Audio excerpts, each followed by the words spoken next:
క్రీస్తునందున్న ప్రియులకు ప్రేమతో వందనాలు తెలియజేయుచున్నాను. జనవరి నెల 18వ తేదీ 2026. ఈరోజు దేవుడు మనకు చేస్తున్న వాగ్దానం ఏమిటనగా 136వ కీర్తన 23వ చరణం. మనము దీనదశలోనున్నప్పుడు ఆయన మనలను జ్ఞాపకము చేసుకొనెను, ఆయన కృప నిరంతరముండును. ఆమెన్. నా ప్రియమైన సహోదరి సహోదరులారా, ఈ లోకంలో జీవిస్తున్న మన యొక్క స్థితిగతులు మారుతూ ఉంటాయి. ఈ లోకంలో మన చుట్టూ అనేకులు ఉన్నారు. బంధువులు, స్నేహితులు, రక్త సంబంధికులు చాలామంది ఉన్నారు. అయితే మనుషులు ఆయా సమయాలలో మన స్థితి తారుమారైనప్పుడు, మనము దీన దశలో హీన స్థితిలోకి వెళ్ళినప్పుడు, మనము లేమిలోకి వెళ్ళినప్పుడు, మనం అనారోగ్య పరిస్థితుల గుండా వెళుతూ ఉన్నప్పుడు వారు తప్పించుకొని తిరుగుతారు.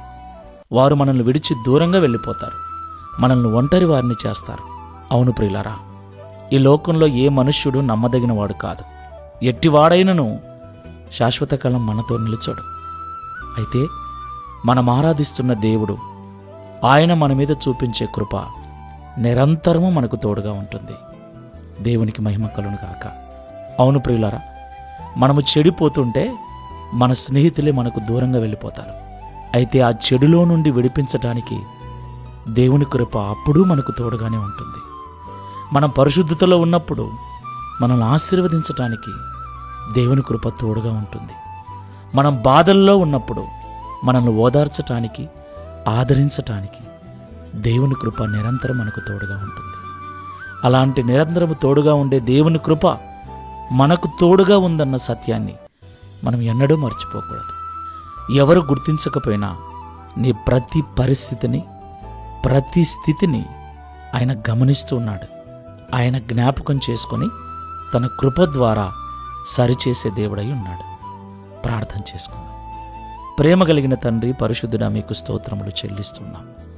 మీ దయగలిగిన కృపను అనుగ్రహించి ఇంతవరకు మాతో మాట్లాడినందుకు స్తోత్రములు చెల్లిస్తున్నాం.